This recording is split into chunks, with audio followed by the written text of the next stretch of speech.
नमस्कार दोस्तों, मैं हूँ आरती प्रजापति यूट्यूब चैनल पर आप सभी का हार्दिक स्वागत करती हूँ। दोस्तों, हमारे यहाँ UGC net paper 1 and paper 2 psychology की प्रिपरेशन कराई जा रही है। आज का हमारा जो टॉपिक है वो प्रत्यक्षण यानी कि परसेप्शन का है। ओके, तो हमने इससे पहले क्या देखा था? इस यूनिट में ध्यान के बारे में देखा था, अटेंशन के बारे में देखा था। ओके, तो अटेंशन के प्रकार हमने देखे थे, अटेंशन के मॉडल भी हमने देखे थे, है ना। तो वो सारे हमने देखा और अब हम नया टॉपिक, इसी यूनिट का नया टॉपिक यानी कि परसेप्शन, तो परसेप्शन के बारे में आज देखेंगे। उसमें भी आज हम देखने वाले हैं उसकी अवधारणा के बारे में। जब तक अवधारणा समझ में नहीं आएगी तब तक जो भी परसेप्शन के जो भी सिद्धांत है, थियरी है, वो आपको समझ में नहीं आएगी। ओके, तो चलिए सबसे पहले आज के इस टॉपिक में देखते हैं प्रत्यक्षण का अर्थ, उसका जो स्वरूप होता है वो स्वरूप, और उसकी जो प्रोसेस होती है वो किस तरीके की होती है उसके बारे में हम देखेंगे। सबसे पहले वीडियो को लाइक कर दीजिए, अपने दोस्तों को भी शेयर कर दीजिए ताकि उनको भी इसमें हेल्प हो जाए, और इस चैनल को सब्सक्राइब कर लीजिए ताकि इस चैनल पर जो भी वीडियोस डाले जाते हैं उसकी नोटिफिकेशन आपको टाइम पे मिलती रहे। चलिए दोस्तों, चलते हैं टॉपिक की ओर। सबसे पहले दोस्तों हम देखते हैं कि परसेप्शन का अर्थ क्या होता है। तो प्रत्यक्षण को इंग्लिश में बोला जाता है परसेप्शन। तो परसेप्शन का मीनिंग्स क्या है?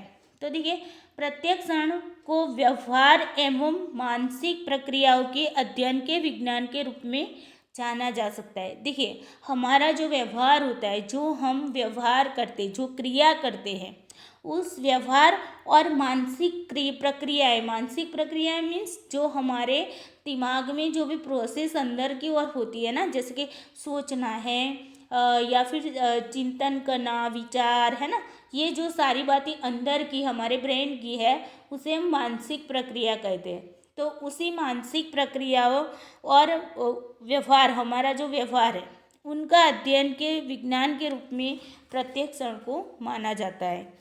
व्यवहार एवं मानसिक प्रक्रियाओं का सही अध्ययन प्रत्यक्षण पर ही निर्भर करता है। यानी कि हमारा जो प्रत्यक्षण है, हमारा जो परसेप्शन है, वो क्या होगा? हमारा जो बिहेवियर होगा, हमारा व्यवहार होगा, हमारी जो मानसिक प्रक्रिया है उसके ऊपर निर्भर करता है। तो हमारा ये परसेप्शन क्या है उसके बारे में पहले थोड़ा सा समझते हैं। उससे पहले हम देखते हैं संवेदन के बारे में।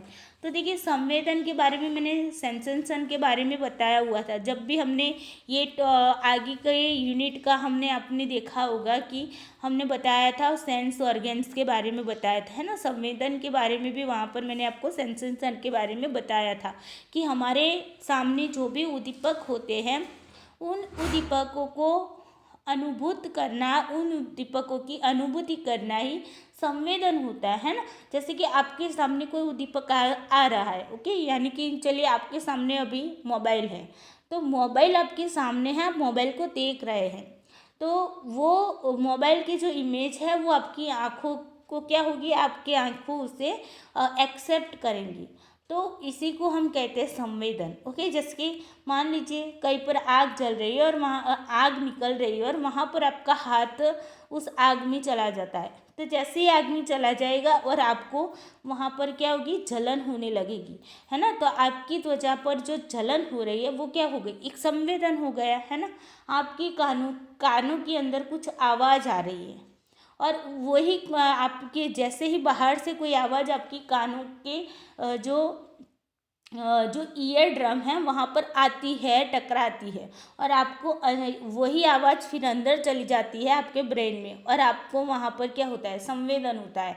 आपको पता चलता है कुछ आवाज़ कान में आई, है ना। उसके बाद क्या होता है?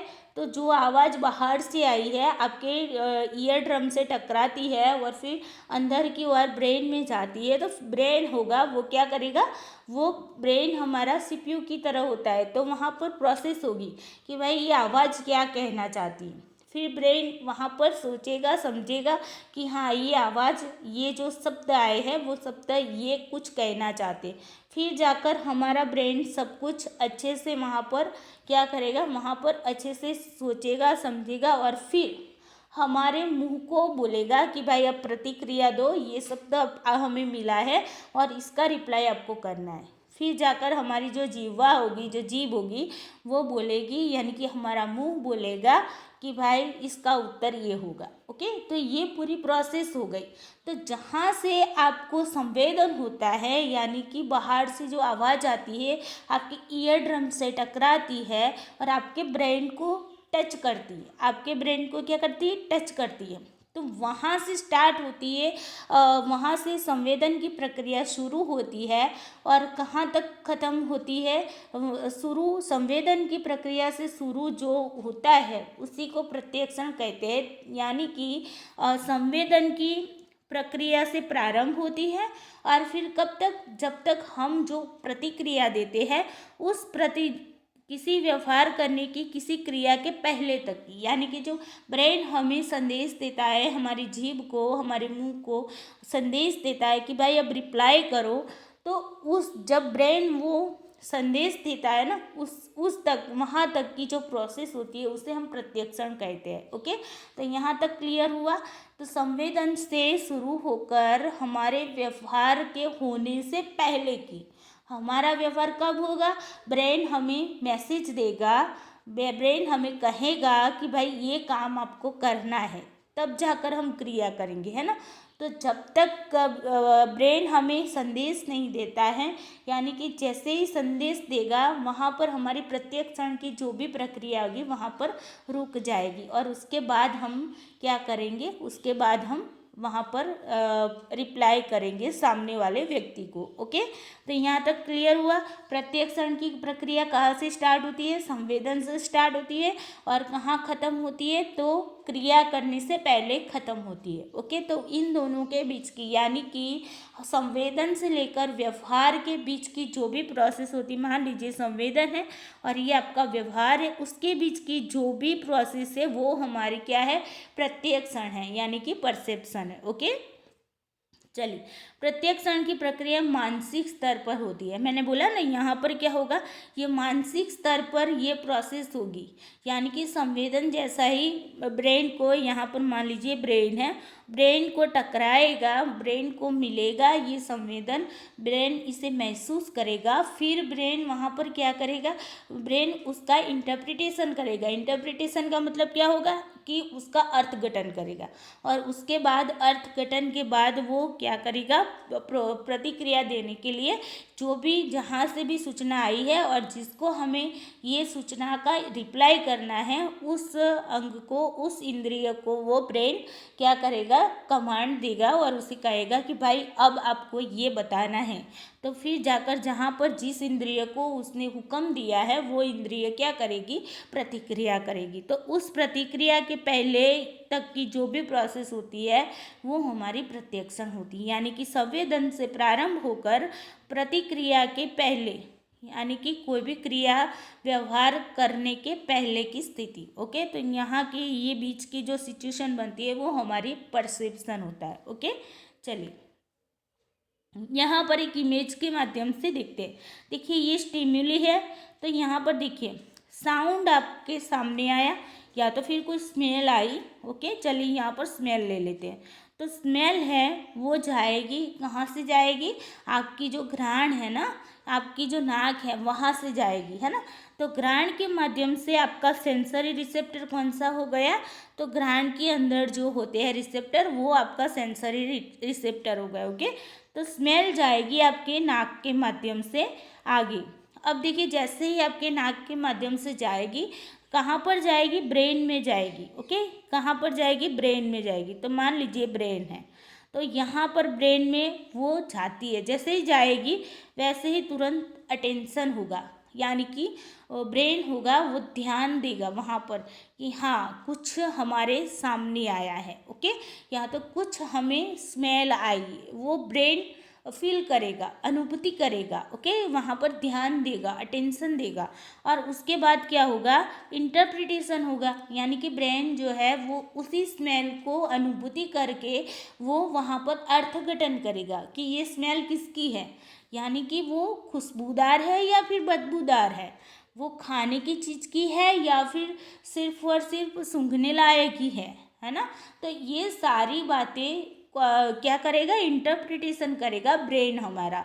फिर जाकर ब्रेन जो है वो मीनिंग निकाल कर रिस्पॉन्स देगा, यानी कि जो भी हमारी इंद्रिय है उसे रिस्पॉन्स करेगा, कहेगा कि भाई अब ये जो खाने लायक चीज़ होगी तो हाँ हमारे मुंह को देगी, वहाँ पर कमांड देगा और बोलेगा ब्रेन कि भाई ये तो खाने लायक चीज़ है, खा लो भैया, ऐसा मौका नहीं मिलेगा। तो हमारी जो जीवा है, जो हमारा मुंह है, वो क्या करेगा, उस चीज़ को खा जाएगा। यानी कि यहाँ पर हमारा क्या हो गया, परसेप्शन हो गया। तो यहाँ पर सेंसरी रिसेप्टर से लेकर यहाँ पर रिस्पॉन्स देने तक की जो क्रिया होती है, रिस्पॉन्स देने के पहले की जो क्रिया होती है, उसी को हम कहते हैं परसेप्शन। ओके, आई होप यहाँ पर आपको परसेप्शन की जो प्रक्रिया है वो आपको समझ में आ गई होगी। ओके, चलिए उसके बाद एक नेक्स्ट एग्जाम्पल के थ्रू देखते हैं। देखिए यहाँ पर देखिए ये जो चीज़ है, ओके, यहाँ पर चाय है, तो ये जो टी है यानी कि चाय है वो आपके सामने आती है। जैसे आपके सामने आती है तो आप क्या करेंगे, उसका प्रत्यक्षण यानी कि आप उसे देखेंगे। ओके, प्रत्यक्षण नहीं करेंगे, पहले आप उसे देखेंगे, आपकी आंखों तक उसकी इमेज जाएगी, वो इमेज हमारी रेटिना पर पड़ेगी।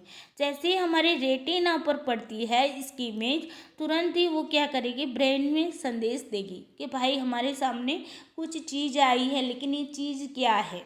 ओके, तो वो ब्रेन अगर इस चीज़ को जानता होगा, ब्रेन हमारा इस चीज़ को जानता होगा, तो वो क्या करेगा, वो बताएगा कि भाई ये तो चाय है और पीने लायक है, पी लो भैया चाय। ओके, तो फिर हमारा जो ब्रेन है वो हमारे मुंह के रिसेप्टर को बोलेगा कि भाई पी लो।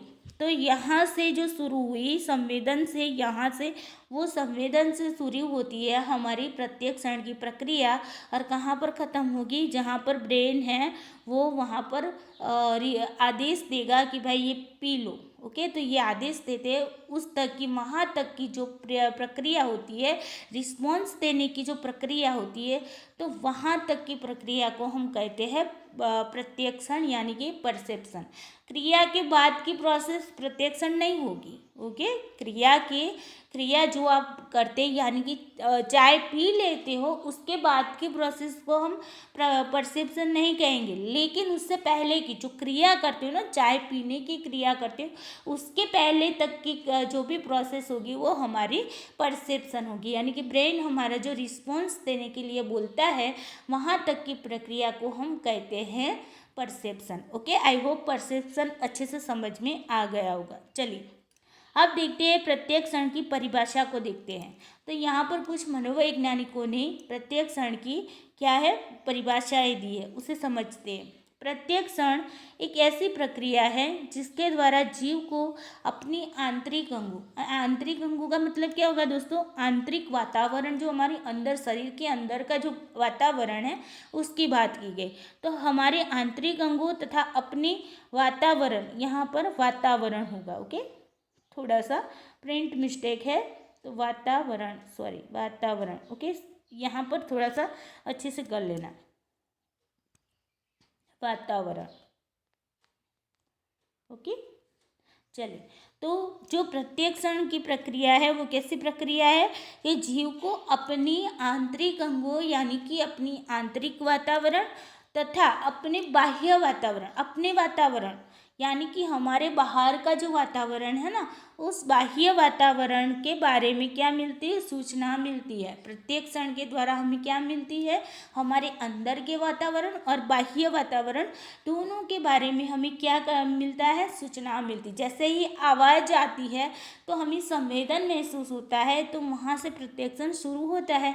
तो जैसे ही हमारे अंदर जाएगी ना आवाज़, बाहर की जो आवाज़ है वो कहाँ जाएगी, हमारे ईयर ड्रम को टकराएगी और ब्रेन में जाएगी, है ना।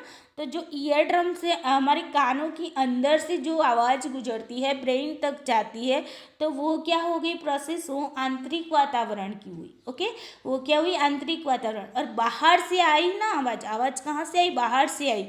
तो बाहर से जो आवाज़ आई तो इसका मतलब क्या हुआ, बाहर के वातावरण में से हुआ। तो बाहर का वातावरण की जो सूचनाएं हैं और आंतरिक अंगों की जो सूचनाएं हैं वो हमें प्रत्यक्षण के माध्यम से मिलती है। ये बात किसने बताई, कॉलमैन ने बताई। ओके, चलिए नेक्स्ट देखते हैं।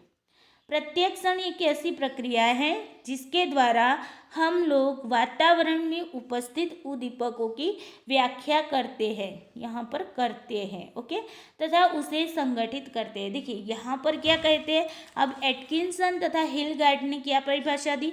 एटकिंसन और हिलगार्ड ने ये बताया कि जो प्रत्यक्षण होता है, परसेप्शन होता है, वो एक ऐसी प्रोसेस है जिसके द्वारा क्या होते हैं, हम लोग जो होते हैं ना वो वातावरण का मतलब आंतरिक भी आ जाएगा और बाह्य भी आ जाएगा।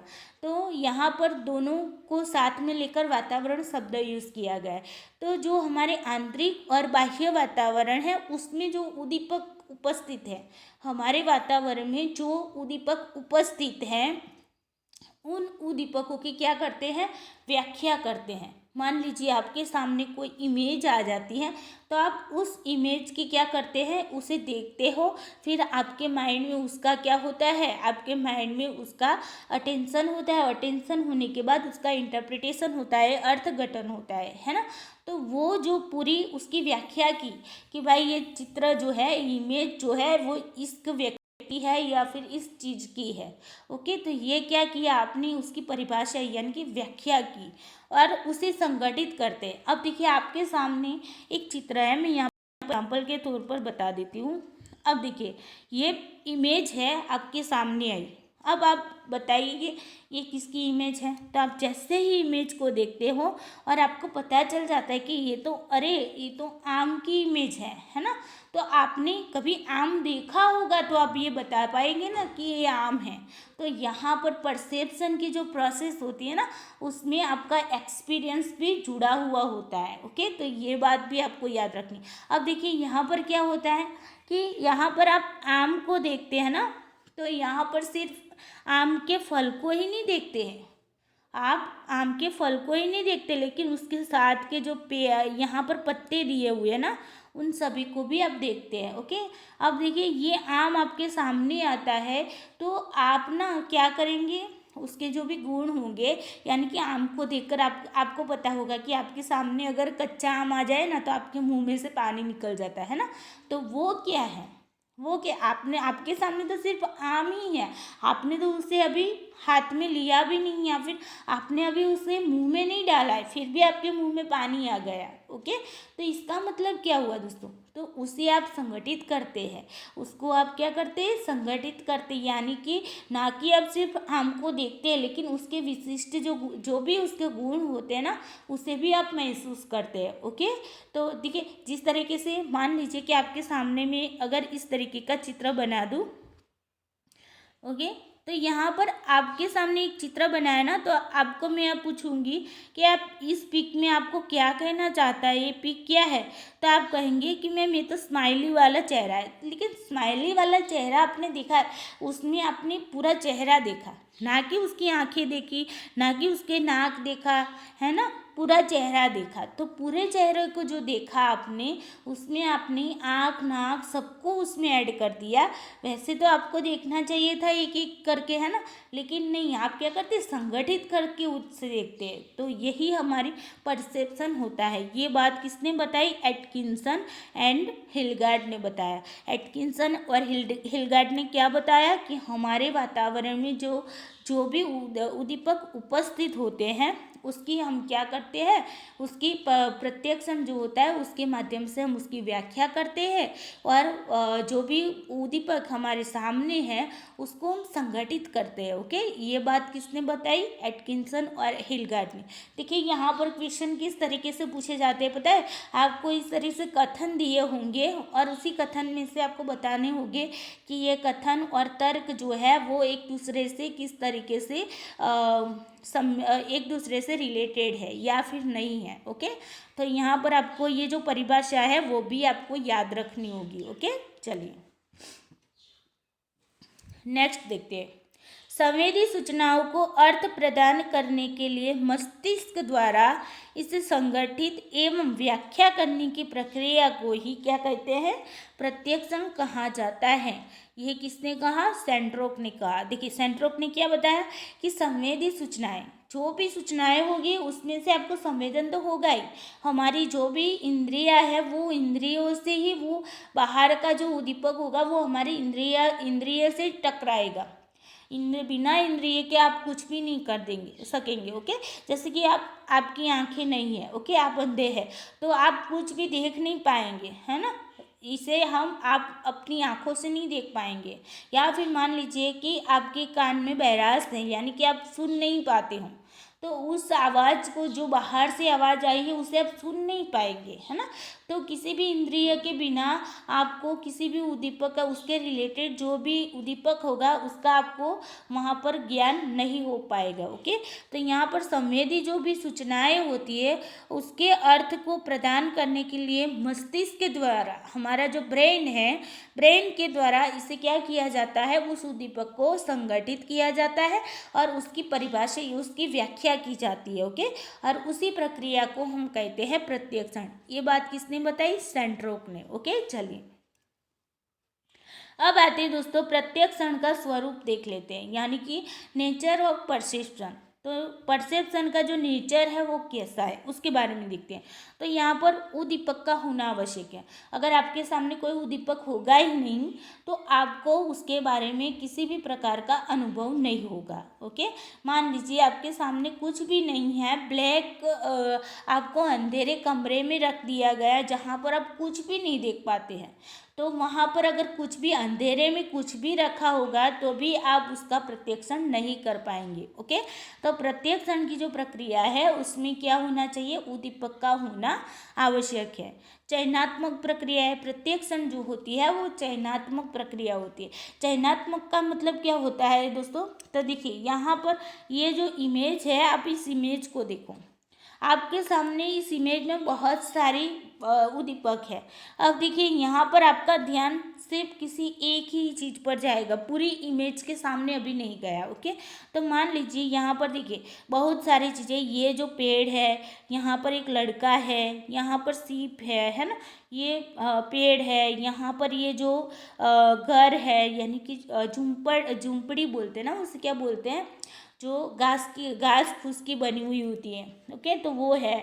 ओके, लेकिन आपका ध्यान सबसे पहले इन सारे उद्दीपकों में से किस में जाएगा, तो आप यहाँ से देख लेंगे तो आपको यहाँ पर एक चेहरा सा दिख रहा है। ओके, तो यहाँ पर आपका ध्यान कहाँ पर जाता है, तो सबसे पहले चेहरे पर ही जाएगा। ओके, ना कि ये छोटे छोटे टुकड़ों पर आपका ध्यान जाएगा। आप यहाँ पर पूरा उसे देखने की कोशिश करेंगे कि ये बड़ा वाला जो है वो एक चेहरा दिख रहा है। ओके, तो ये क्या हो गया, चयनात्मक प्रक्रिया हो गई। आपने सबसे पहले इसे ही इसका ही चयन किया, यानी कि आपके सामने बहुत सारे उद्दीपक होते हैं, उनमें से आप कुछ उद्दीपकों पर ही आप ध्यान दे पाते, अटेंशन दे पाते हैं ना। आपने अटेंशन के मॉडल में भी देखा था, है ना। तो जो भी हमारे सामने जितने भी उद्दीपक होते हैं उनमें से कुछ उद्दीपक पर ही हम ध्यान दे पाते हैं, और वो भी कैसे होते हैं, चयनात्मक होते हैं। जैसे कि मान लीजिए कि आपकी वहाँ पर आपके घर में टीवी चल रही है, पास वाले के घर में भी टीवी चल रही है। आपके घर में टीवी में मूवी आ रही है, पास वाले के घर में टीवी में मैच आ रही है। अब देखिए आपको क्रिकेट में बहुत ज़्यादा इंटरेस्ट है, तो देखिए यहाँ पर आपके घर में टीवी में फिल्म में मूवी चल रही है ना, फिर भी आप वहाँ पर दूसरी जगह पर जाकर क्रिकेट मैच देखने बैठ जाओगे। तो आपके सामने दो उद्दीपक थे, यानी कि आपके घर का टीवी और पास वाले के घर का टीवी, दो उद्दीपक था, लेकिन आपने उनमें से किसे चुना, क्रिकेट वाली टीवी को चुना, यानी कि पास वाले के घर जाकर बैठ गए, क्योंकि यहाँ पर तो घर के सभी मेंबर मूवी देखने में पड़े थे। अब देखिए घर वाले तो उसे क्रिकेट देखने नहीं देंगे, क्योंकि सभी सब मूवी देख रहे थे, है ना। कभी कभी हमारे साथ भी ऐसा होता है, बच्चे बोलते हैं कार्टून देखने हैं और हमें देखनी होती है सीरियल। और महिलाओं को तो वैसे भी सीरियल बहुत अच्छी लगती है, तो उन्हें देखनी होती है सीरियल। बच्चे बोलेंगे कार्टून देखने हैं, पापा बोलेंगे क्रिकेट देखना है। अब महिलाएं बेचारी क्या करेगी? अब तो उसे उसे क्या करना पड़ेगा, उस ऑप्शन को छोड़ देना पड़ेगा, या तो फिर अपने पड़ोसी वाले मित्र के पास जाकर बैठकर वहाँ पर सीरियल देखेंगी। ओके, तो ये क्या हुआ, चयन किया उन्होंने, चयनात्मक प्रक्रिया हो गई। तो प्रत्यक्षण जो होता है वो कैसा होता है, चयनात्मक प्रक्रिया होती है। अब आगे देखते हैं, उद्दीपक का तात्कालिक अनुभव होता है। जैसे ही हम उद्दीपक का हमें संवेदन होता है, तुरंत ही हमें उसका अनुभव भी हो जाता है। जैसे कि मान लीजिए आवाज़ जैसे आती है, ईयरड्रम से टकराती है, माइंड में जाती है। ओके, तुरंत ही हमें उसका अनुभव होता है, कुछ आवाज़ हमारे कान को छुई है। ओके, जैसे कि मान लीजिए कि कहीं पर भी आप यहाँ पर रीडिंग कर रहे हैं और पढ़ाई कर रहे हैं, बाहर से कोई अंदर आ जाता है तो आपका ध्यान तुरंत बाहर से आए हुए व्यक्ति की ओर चला जाएगा। तो उसका अनुभव जो होता है ना, प्रत्यक्षण का अनुभव जो होता है वो तुरंत होता है। ना कि ऐसा होता है कि भाई आवाज़ बहुत टाइम से आपके कानों में गूंज रही है, गूंज रही है, गूंज रही है, फिर भी आप वहाँ पर ध्यान नहीं दे पाओगे। ऐसा तो नहीं होता है ना। आप आराम से स्टडी कर रहे हैं, कुछ शांत जगह पर बैठकर, वहाँ पर कोई आवाज़ अचानक से आ जाती तो आपका ध्यान वहाँ पर तुरंत चला जाएगा। तुरंत ही तात्कालिक अनुभव होता है। ओके, ऐसा नहीं होता कि चलिए अभी जैसे ही आवाज़ आई और उसके 10-15 मिनट के बाद आपको महसूस हुआ कि भाई कहीं से कुछ आवाज़ आई, है ना। ऐसा नहीं होता है, तुरंत ही आपको उसका अनुभव होता है। जैसे कि आग में जैसे ही आपकी उंगली जाती है, तुरंत आपको स्पर्श का अनुभव हो जाता है, तुरंत आपको लगता है कि कुछ हमारी त्वचा को जल रहा है। ओके, तो ये बात हो गई तात्कालिक अनुभव की। तो प्रत्यक्षण जो होता है वो कैसा होता है, तात्कालिक अनुभव होता है। उसके बाद है संज्ञानात्मक प्रक्रिया होती है। संज्ञानात्मक प्रक्रिया के बारे में क्या होता है कि जो भी हमारे सामने जो भी उद्दीपक होता है ना, उसके बारे में हमें ज्ञान प्राप्त होता है। ओके, तो उसी को हम क्या कहते हैं, संज्ञानात्मक प्रक्रिया कहते हैं। तो हमारे पास जो भी उद्दीपक आते हैं ना, तो उन उद्दीपकों की हमें तुरंत ही वहाँ पर अनुभव होता है और उसका ज्ञान भी हमें हो जाता है। ओके, तो इस तरीके से हम क्या करते हैं, उसका भी हम प्रत्यक्षण करते हैं। ओके, तो ये हो गई संज्ञानात्मक प्रक्रिया। उसके बाद यानी कि ज्ञान होना, किसी भी चीज़ का संज्ञानात्मक का मतलब क्या है, किसी भी चीज़ का हमें ज्ञान होना। ओके, हमारे सामने जो भी इमेज आई है तो वो इमेज क्या कहना चाहती है। मान लीजिए आपको किसी ने सामने से क्वेश्चन किया, तो वो क्वेश्चन क्या कहना चाहता है, तो वो हमें उसका ज्ञान होता है कि किसी ने हमें क्वेश्चन पूछा है और इस तरीके का क्वेश्चन पूछा है, उसका जो ज्ञान होता है ना, उसे हम संज्ञानात्मक प्रक्रिया कहते हैं। तो यहाँ पर प्रत्यक्षण जो होता है वो क्या होता है, संज्ञानात्मक प्रक्रिया होती है। उसके बाद सक्रिय मानसिक प्रक्रिया होती है, यानी कि ये क्या होती है, सक्रिय होती है। मानसिक प्रक्रिया तो होती ही है, प्रत्यक्षण जो है, परसेप्शन जो है, वो मेंटल प्रोसेस तो होती ही है, लेकिन साथ साथ कैसे होती है, सक्रिय होती है। किस तरीके से सक्रिय होगी, तो यहाँ पर देखिए आप ना आम को आपने देखा, मैंने आपको एग्जांपल दिया था, आम को आपने देखा, जैसे आम को देखकर आपको, अब देखिए कच्चे आम को आपके सामने रखेंगे तो आप बता देंगे कि ये जो है वो खट्टा होगा। अगर आपको येलो रंग का अगर आपके सामने कोई भी आम रखा जाएगा तो आप उसे देखकर ये बता देंगे कि ये मीठा आम होगा। ओके, तो ये क्या हुआ, सक्रिय, आप वहाँ पर सक्रिय रहते हैं। ऐसा नहीं है कि आप उसका टेस्ट करेंगे फिर बताएंगे ये खट्टा है या मीठा है। ओके, तो यहाँ पर जो होता है वो जो भी हमारे सामने जो भी उद्दीपक होता है उसे हम उसके बारे में हम तुरंत बता देते हैं, तो वहाँ पर हम सक्रिय रहते हैं। तो ये जो होती है ना, वो सक्रिय मानसिक प्रक्रिया होती है। उसके बाद स्थिरता, संगठितता का लक्षण यहाँ पर दिखा जाता है। स्थिरता का मतलब क्या होता है, संगठित करना। या तो फिर मान लीजिए कि आपके सामने कोई कुर्सी पड़ी है, मेज पड़ी है, सॉरी, आपके सामने चलिए मेज पड़ा है। ओके, तो देखिए मेज जो है उसका वैसे भी मेज कैसा आकार का आपको पता है, मेज किस आकार का होता है। ओके, अब देखिए यहाँ पर मैंने ये मेज आपके सामने बना लिया, तो आप ना, मैं ऐसे ही चित्र बना दूंगी तो आप यहाँ पर यही बता देंगे कि ये मेज है ना। तो ये मेज है, लेकिन पूरा मेज हमारे सामने नहीं है, फिर भी उसकी जो इमेज है हमारे सामने, उसी के आधार पर हम ये कहते हैं कि ये मेज है ना। तो यहाँ पर देखिए जिस तरीके से यहाँ पर देखते हैं। अब देखिए यहाँ पर मैं यहाँ पर मैं इस तरीके का कुछ बना रही हूँ। ओके,